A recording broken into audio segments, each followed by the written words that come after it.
నమస్తే, welcome to our channel A91. నేటి నుంచి కనీస వేతనాలు 3 జోన్లు 4 నైపుణ్య కేటగిరీలుగా విభజన. 77కు చేరిన ఉపాధి రంగాల సంఖ్య.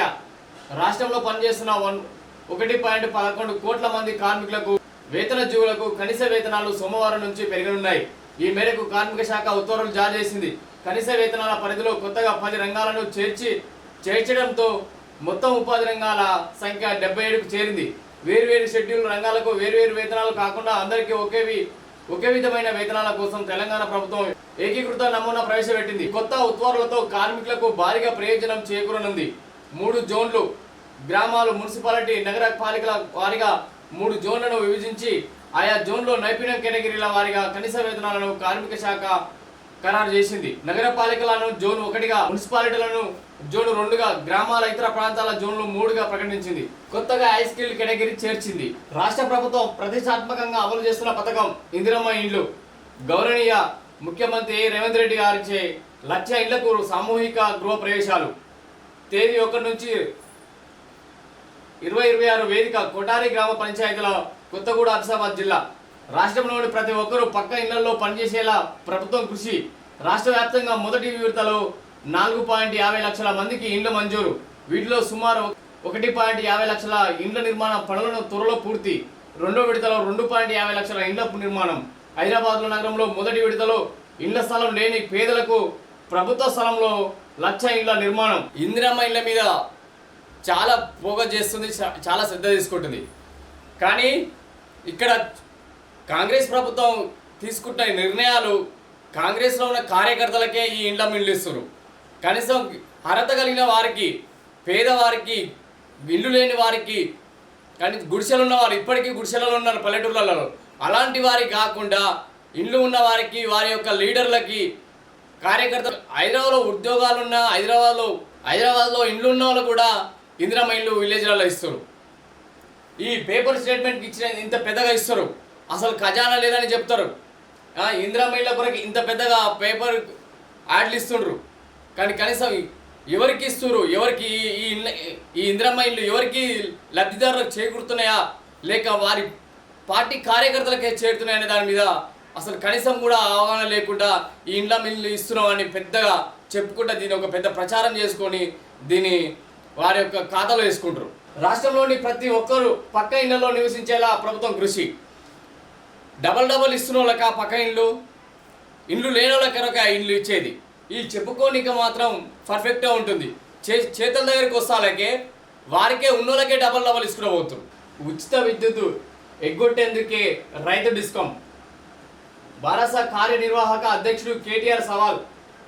రాష్ట్ర ముఖ్యమంత్రి రేవంత్ రెడ్డి ఇచ్చిన 420 హామీలను అమలు చేస్తున్న ఎన్నికల్లో పోటీ చేస్తానని ప్రకటించాలని భారత కార్యనిర్వాహక అధ్యక్షుడు కేటీఆర్ సవాలు విసిరాడు. ఆయన ప్రతిపక్షంలో ఉన్నప్పుడు రైతులకు 3 గంటల ఉచిత విద్యుత్ ఇస్తే సరిపోతుందన్నారని, ఇప్పుడేమో 24 గంటల విద్యుత్ కోసమే రైట్ డిస్కమ్ ఏర్పాటు అంటూ ఉచిత కరెంటును ఎగ్గొట్టేందుకు కుట్రలు పడుతున్నాడని ఆరోపించారు. ఆదివారం హైదరాబాద్లో బూత్ లెవెల్ నేతలతో జరిగిన సమావేశంలో కేటీఆర్ మాట్లాడుతూ దేశ చరిత్రలో రైతులకు 24 గంటల ఉచిత కరెంటు ఇచ్చిన నాయకుడు కేసీఆర్ అని పేర్కొన్నాడు. ఆయన హయాంలోనే హైదరాబాద్లో ఫ్లైఓవర్లు, అండర్ పాస్, బ్రిడ్జిలు, 1,00,000 డబుల్ బెడ్రూమ్ ఇండ్లు నిర్మించమన్నారు. ప్రభుత్వ భూమిలో ఇల్లు నిర్మించుకున్న వారికి క్రమబద్ధీకరించిన ఘనత కేసీఆర్ది కాదా అని ప్రశ్నించారు. ధాన్యం కొనమన్నందుకు రైతులపై కేసు. 8 మంది రైతులపై 10 సెక్షన్ల కింద కేసు నమోదు. కొనుగోలు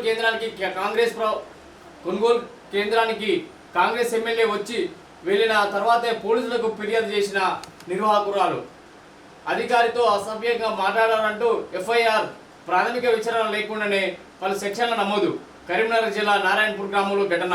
ప్రభుత్వానికి ప్రశ్నిస్తే కేసులు పెడతారా? సింకేన్ రైతులను వేధిస్తే కలెక్టరేట్ ముట్టడిస్తామని హెచ్చరిక.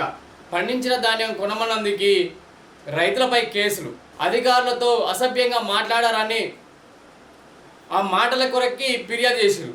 మరి అధికారుల కొరకి అసభ్యంగా మాట్లాడారని రైతులు కడుపుల బాధతోటి వాళ్ళు మాట్లాడవచ్చు, వాళ్ళ పైన కేసులు వేస్తారు. మీరు పంట కొనకపోయినందుకు ఆ కొనడి ప్రభుత్వం మీద రైతులు కూడా కేసు వేయచ్చు కదా. అంటే మీకు ఒక న్యాయం, వీళ్ళకు ఒక న్యాయమా? ఆ అధికారం మరి సకాలంలో టైంకి రాకపోయినందుకు వారి మీద ఎందుకు కేసులు బుక్ చేయరు? మరి ఎందుకు ఉండట్లేరు? ఎందుకు మీరు రైతులను ఇబ్బంది పెడుతున్నారని ఒక్కసారిగా కూడా ఒకసారి ఆలోచించి వారి గురించి కూడా మీరు అధికారులను ఎందుకు హెచ్చరిస్తలేరు? అండ్ ఎంతసేపు రైతులని ఇబ్బంది పెట్టడమే, ప్రజలను ఇబ్బంది పెట్టడమే మీ అధికారుల తప్పులు లేదా? ఆడ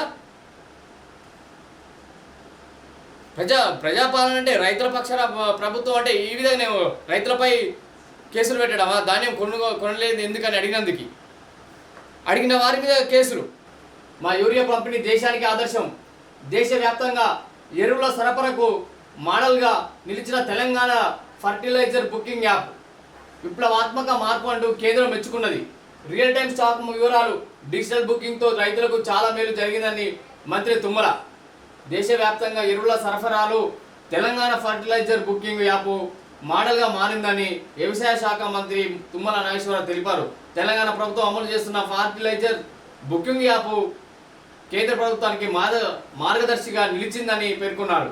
ఆదివారం మంత్రి తుమ్మల హైదరాబాద్ మాట్లాడుతూ ఫర్టిలైజర్ యాప్లో real time stock visibility, ryotwari digital booking, పంటల ఆధారిత ఎరువులు కేటాయింపు, డాష్బోర్డ్ పర్యవేక్షణ, డేటా ఆధారిత సరఫరా వ్యవస్థ వంటి అంశాలు కేంద్ర ప్రభుత్వం అధ్యయనం చేసి డిజిటల్ వ్యవసాయం పరిపాలనకు తెలంగాణ మోడల్ దోహదం చేసిందని వెల్లడించారు. యూరియా కొరతపై ప్రతిపక్ష పార్టీలు రైతులను రెచ్చగొట్టేలా వ్యవహరించాయని రైతుల ముసుగులో రాజకీయం. మా యూరియా దేశానికి ఆదర్శం. వాళ్ళు ఇచ్చిన యూరియా రైతులు ఎంత ఇబ్బంది పడ్డారో ఆ యాప్లోకి వెళ్ళి ఎంత సఫర్ అయ్యారు, స్లాట్ బుక్ కాక వాళ్ళు ఎంత ఇబ్బంది పడ్డారని దాని గురించి కాకుండా కేంద్ర ప్రభుత్వం వాళ్ళని మెచ్చుకుందంట. కేంద్ర ప్రభుత్వ నాయకులకు ఏం తెలుసు అసలు? వారు చదివే సరిగ్గా ఇస్తలేరు. చదువు టెక్నాలజీ పరంగా వాళ్ళకి విద్యను అందించి ఆ విద్య పరంగా యూజ్ చేస్తే ఇలాంటి యాప్లు వచ్చినప్పుడు వాళ్ళు వాడుకోనిక సులభం అవుతుందని కొంచెమన్నా దాని గురించి శ్రద్ధ లేకుండా డైరెక్ట్ యాప్లు ఇచ్చినాము, మేము అది తెచ్చినాము ఇది తెచ్చినామని బొంగు బోసాగం తెచ్చినామని చూపిస్తే రైతులకు చదువురాణులకి ఏ విధంగా వాడుకుంటారు? యూరియా అందక యూరియా స్లాట్ బుక్ కాక రోడ్ల మీదకి వస్తే అది రాజకీయం చేసిరంటారు. ఇలా ఈ ధాన్యం కొనలేదని యూరియా ఇచ్చేటప్పుడు ఇబ్బందులు పడ్డారు రైతులు. ధాన్యం పండించిన పంటను కొనుగోలు చేసేందుకే ఇబ్బందులు పడుతున్నారు అమ్ముకోనికనే. అసలు ఏ విధంగా మిమ్మల్ని కేంద్ర ప్రభుత్వం మెచ్చుకుంటుంది?